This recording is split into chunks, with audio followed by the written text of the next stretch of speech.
Hi everyone, I'm Xuan. I'm a Brewhouse barista, and I was also the manager for Brewhouse for a little bit of time.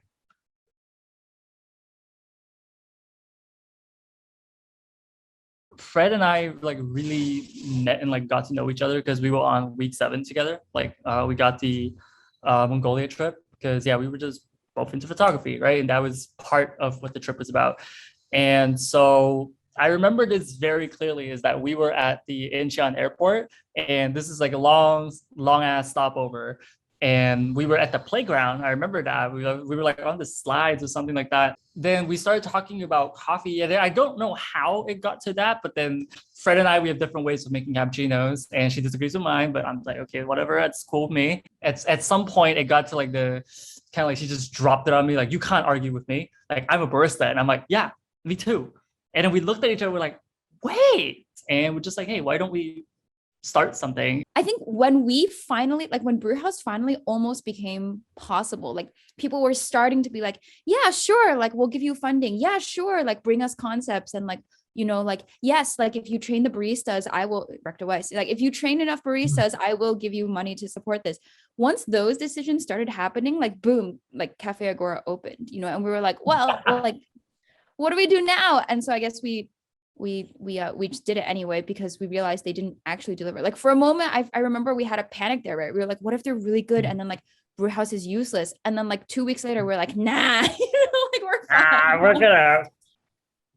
Okay, I joined Brewhouse actually right before that. I read a book and watched a movie, a Chinese movie, a quite famous one from Taiwan that was kind of about coffee. And the barista in there was basically making up and whipping up very weird coffees for the customers. And I thought that was so cool. Like if I were a barista, I could get to dictate what people drink.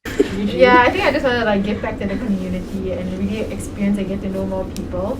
And although I don't think I know people, I only know their cups. I recognize people by what kind of cup they bring. We expanded our menu recently to include syrups like salted caramel and what's the other one? Hazelnut. So the other day someone told me they ordered a hazelnut latte without coffee. Yeah. Which would just be hazelnut milk. I think definitely like with people who took orders, I think also because I used to do shifts on like a particular day because that's when my timetable let me. So I think definitely I did remember people's orders. And I think the like act of remembering someone's order and then them going like, oh my gosh, you remember my order? I'm like, oh my God, yeah, I do. Like, it's like a very like simple but happy kind of moment. And then it's not even just students, it's faculty as well. So I think that it was really an opportunity for me to like get to know my upperclassmen, my peers, as well as faculty and like staff. Like there's this one cleaning auntie who everyone knows who comes and takes our grounds like every single morning for her community garden. And like she loves Alex. She really loves Alex. And she knows all our names. Yeah, Alec. So I think it's impossible to be unchanged by being in Brewhouse just because you meet so many different people. Personally, I don't think we don't really know how Brewhouse was before COVID. Yeah, we don't. Yeah, we really have no basis for measurement. And I think that's quite sad because like for our batch, like, the class of 2024, we came in when COVID was kind of like at its highest. The movement control orders have kind of came down. But we did not have any semblance of what school life was like prior to COVID. I guess it was like a more informal space for people to gather physically. I think you need like a reason to congregate, and there's the smoking corner and there's the coffee corner. And I guess Brewhouse was the coffee corner. Because I remember distinctly like the moments when, first year and what it was like before Brewhouse was a big thing. And B, also the moments between when Brewhouse operates and Brewhouse not operates, right? The way that changes the Elm Courtyard, the vibe in the morning. I think that showed me how much potential, how much power like little community movements like that have in kind of bring people together.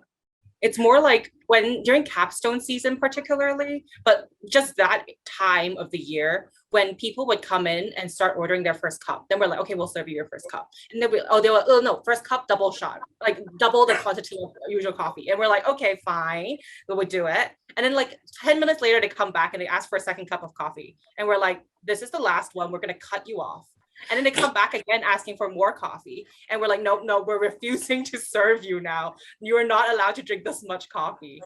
We've had quite a few of those. And I always think it's a bit funny, but also a bit like, maybe we should calm down on the coffee a little bit. Shout out to the cart because it's like so old and somehow holding on. And I hope it it's hit so many things.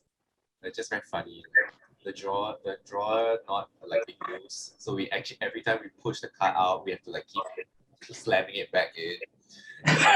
The bin drawer, the shelf for the bins, the door just decided to yeet the hell off.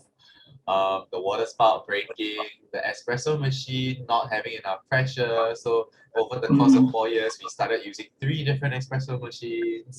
I think the best one is Ijin though, the table. Continuing the trend, I broke the Brewhouse table because I was keeping it and then I hit it too hard and then it broke and I was so stressed. Wait, clarification, it wasn't the Brewhouse table. It was the table. The unique loan to Brewhouse and then I broke it and I had to lug it to the dining hall. Everybody was staring at me with the broken table.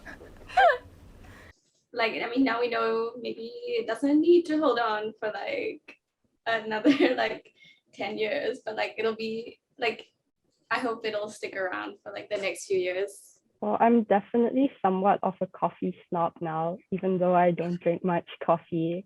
So I go anywhere and it's like I smell the coffee and I'm like, the beans aren't too good. Or I look at them steaming the milk and I'm like, that doesn't look right. Yeah.